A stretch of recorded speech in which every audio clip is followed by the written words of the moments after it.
T-minus 30 seconds and counting. All right, Jeff. It's time to hand this show over to Mission Control so we can listen in on the final countdown. Let's do it. Let's light this candle. T-minus 10, 9, 8, 7, 6, 5, 4. Command engine start. 2, 1.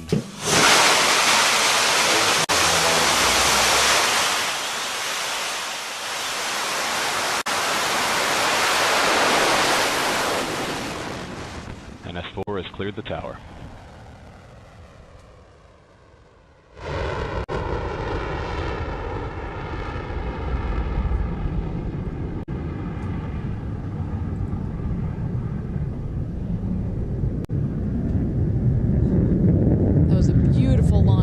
Shepard rocket here from West Texas.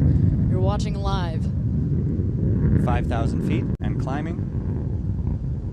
Coming up in a couple seconds here, we'll hit max Q. This is the point where the aerodynamic stresses on the vehicle are at its max. 15,000 feet. There we've hit max Q.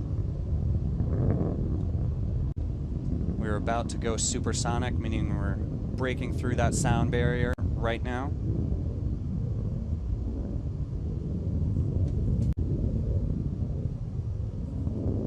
On the left-hand side, you can see that blue bar filling up. That's your altitude indicator.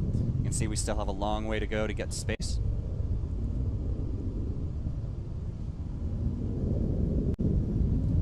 $50,000 feet. We are still accelerating at full throttle right now.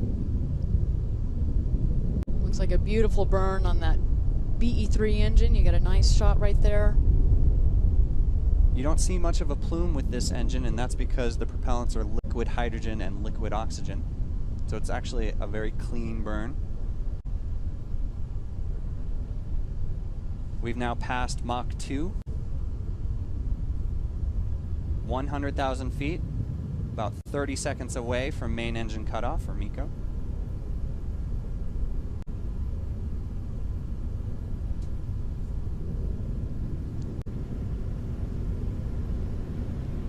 Again, you're watching our live launch broadcast. It's the 4th flight of this new Shepard rocket. We're now at Mach 3, 150,000 feet. And there we go. We've hit MECO. Main engine cutoff. Right on target. 200,000 feet and climbing.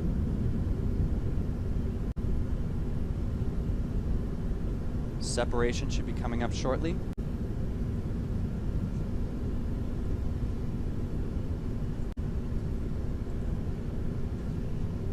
And there it is, separation.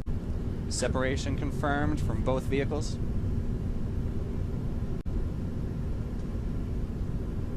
We're just under 3 minutes into this launch.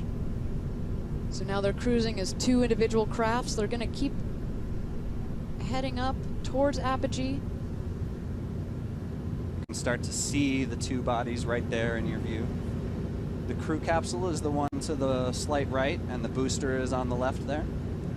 Jeff, at this point, if you were there in the crew capsule, you're going to start feeling that weightlessness. You're going to start to unbuckle, do your somersaults. Start doing somersaults. Look out that window. You can definitely see the blackness of space from there. Now, even though they're still going up, they do feel weightlessness. They're effectively in a free fall, so they can do whatever they want. If there were astronauts on board. Right now, we have those research payloads on board. Those research missions have started.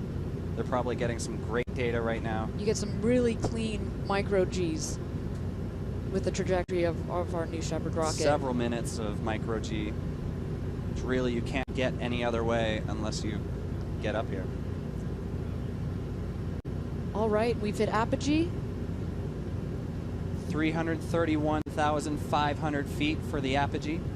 That's well over 100 kilometers over that Kármán line, over that internationally recognized line of space. Congratulations, New Shepard. You just took your 4th trip back into space for this rocket. Everything is looking great right now.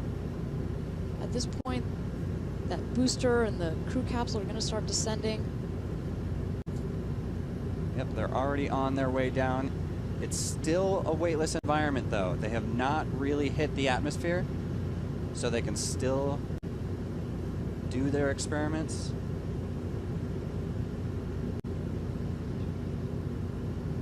We have about 1 more minute of weightlessness before that booster will start hitting the atmosphere.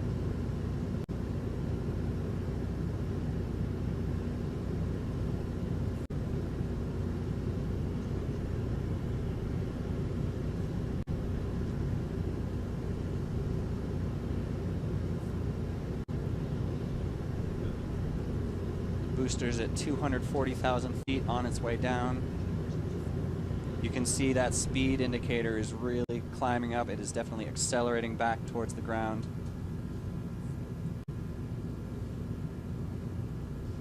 So the crew capsule is also coming down, and actually Forward fins just deployed really quickly on the booster.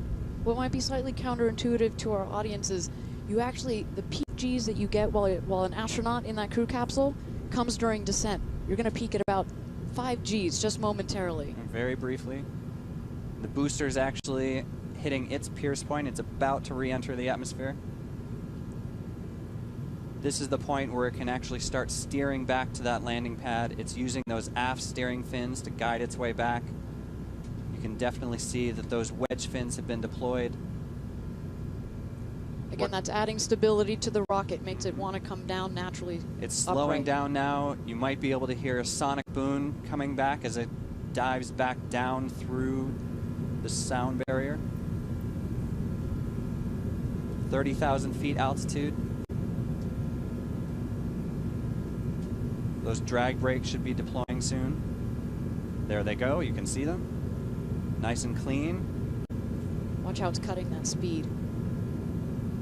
10,000 feet. That engine should be relighting soon. 5,000 feet. There's that engine relight. 1,000 feet. Landing gear deployed. 5 miles per hour.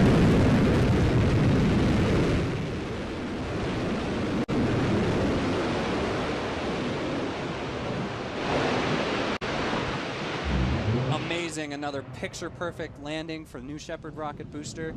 Let's cut over to the crew capsule because it's about to deploy its parachutes. What a beautiful landing. You see that control, that hover? There we go. We've got the 2 drogue chutes which have deployed. That means we are executing the primary mission of today's flight, which was to test the redundancy with our parachutes. Next should be the mains. You see a little bit of oscillation there on the capsule, but that's to be expected. That will damp out. Yeah, that's not something to worry about.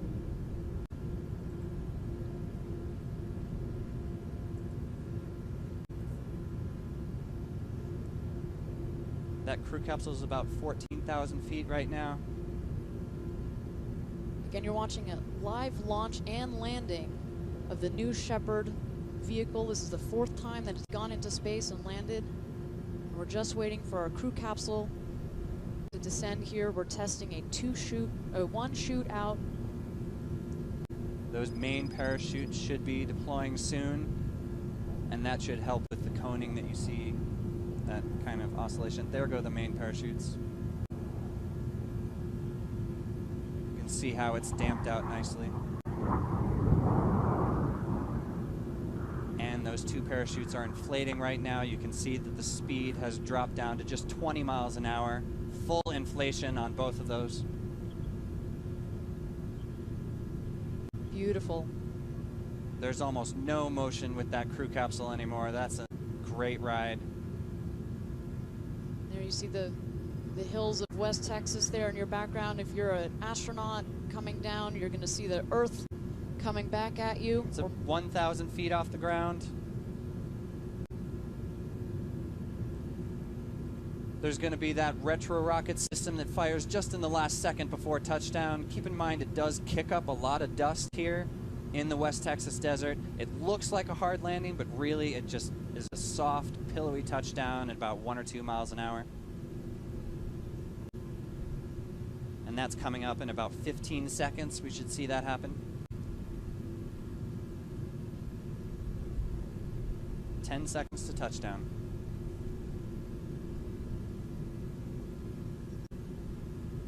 100 feet. Touchdown. Wow. Beautiful. Picture perfect. That's exactly what we want. Oh, that was magic. Well, Jeff, what is next for the capsule and the booster here? Both vehicles are now going through their auto-safing sequences. This is an autonomous procedure to make both the booster and the capsule safe for people approaching. There are recovery teams being sent to the capsule and as well to the booster to clear up those parachutes, pack them all up, and get both vehicles back in the barn so we can just fly it again.